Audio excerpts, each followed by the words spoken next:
আসসালামু আলাইকুম, তাসিবা ব্লগস থেকে বলছিলাম। কেমন আছেন আপনারা সবাই? আশা করছি সবাই যে যেখান থেকে দেখছেন সবাই ভালো আছেন। তো আজকে আমি একটা নতুন ভিডিও নিয়ে এসেছি। এখন পিঠাপুলির সময়, শীতের সিজন, পিঠা খেতে খুব মজা লাগে। পিঠাটা অনেক সুন্দর হয়েছে আর অনেক সফট। আমি একটা নতুন ফ্রাই প্যান নিয়েছি আজকে বাজার থেকে, আর সুন্দর একটা মেজারমেন্ট কাপ নিয়েছি। রান্নার জন্য এটা খুব উপকারী। চলুন দেখে আসি কিভাবে রান্নাটা হচ্ছে। নারকেলটা সামান্য একটু ঘিয়ে ভেজে নিচ্ছি, একটু সময় রেখে ভেজে নিচ্ছি। 2 কাপ নারকেল নিয়েছি, সামান্য একটু চিনি নিয়ে নিচ্ছি, মোটামুটি 1 কাপের মতো হবে। চিনি দিয়ে বারবার নেড়ে নিচ্ছি, সুন্দর করে মিক্স করে নিতে হবে, ভালোভাবে নাড়তে হবে যেন লেগে না যায়। আমার নারকেলটা প্রায় হয়ে এসেছে, বেশি সময় লাগবে না নারকেলটা ভাজতে। নিয়ে নিচ্ছি ময়দা আর চালের গুঁড়া মিক্স। রুটির কাই যেভাবে করে সেভাবে পানি সিদ্ধ দিয়ে পানির ভেতরে আটা দিয়ে একইভাবে কাইটা করে নিতে হবে। তো আমি একটু কাইটা ঢেকে দিলাম, এরপরে সামান্য একটু ফ্রাই প্যানে তেল দিয়ে নিচ্ছি। তো আমার সব কিছু রেডি। রুটিটা ছোট করে গোল করে নিলাম, আর নারকেল, এই দুটো উপকরণই মেন লাগছে, সামান্য একটু তেল লাগছে। এগুলো দিয়ে পিঠা বানিয়ে নিব। তো আমি এখন একটু রুটি বেলে নিচ্ছি। রুটিটা আসলে আম্মু বেলছে। রুটিটা বেলা হয়ে গেলে ছোট করে গোল করে নিতে হবে, পিঠার সাইজ করে। সো আমি এখন রুটিটা একটু কাটবো, গোল করে কেটে নিচ্ছি। একটা রুটি দিয়ে 2টো পিঠা হবে।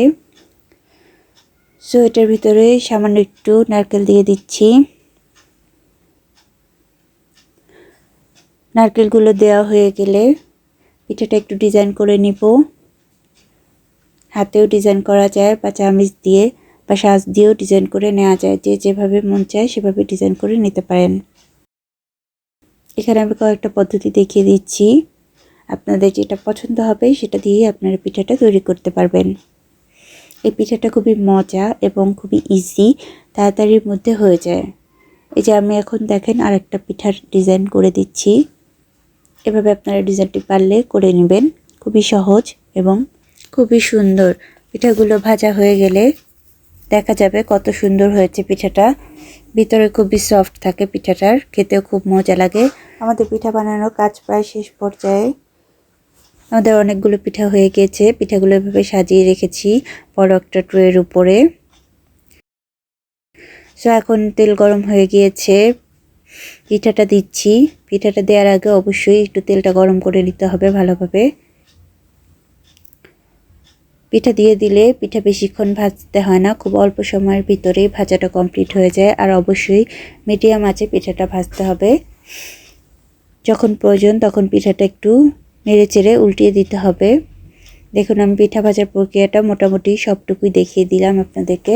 আশা করি বুঝতে পেরেছেন এবং ভাজতে অসুবিধা হবে না।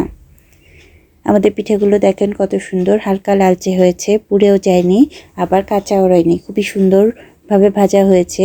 আর পিঠাগুলো দেখতে কত আকর্ষণীয় লাগছে। তো আমি কয়েকবারই পিঠাগুলো ভেজে নিলাম এবং এখন পিঠাগুলো উঠিয়ে নিচ্ছি। এই পিঠাগুলো ভাজা হয়ে গিয়েছে, খুব সুন্দরভাবে ভাজা হয়েছে। পিঠাগুলো খুব সুন্দর করে তেল ছাড়িয়ে উঠিয়ে নিতে হবে।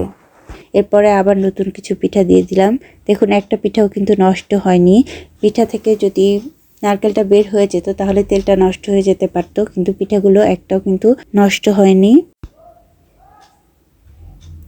আর পিঠা বানানোর সময় অবশ্যই ধৈর্য ধরে সুন্দর করে অপেক্ষা করতে হবে, একটু সময় নিয়ে পিঠা বানাতে হবে। পিঠা বানাতে গেলে কিন্তু তাড়াহুড়ো করলে পিঠা হয় না।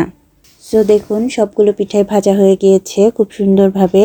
সো আমরা এখন পিঠাটা একটু সুন্দরভাবে ডেকোরেশন করে সবার সামনে দিতে পারি, এভাবে তৈরি করব। পিঠাগুলো এভাবে সাজিয়ে নিচ্ছি, যার যেভাবে ইচ্ছা সেভাবে সাজিয়ে পরিবেশন করতে পারেন। একটু দেখতে সুন্দর লাগে তাই এভাবে সাজানো হয়েছে। খুবই আকর্ষণীয় লাগছে পিঠাগুলো, তাই আমি একটু ছবি তুলে ভিডিও করে রেখেছি। ডেকোরেশনটা দেখুন কত সুন্দর আর আকর্ষণীয় লাগছে। আপনারা এভাবে বাসায় বানাবেন, অবশ্যই আমাকে কমেন্ট বক্সে জানাবেন কেমন হলো। চ্যানেলটি ভালো লাগলে সাবস্ক্রাইব করবেন, পাশে থাকবেন। ধন্যবাদ। আসসালামু আলাইকুম।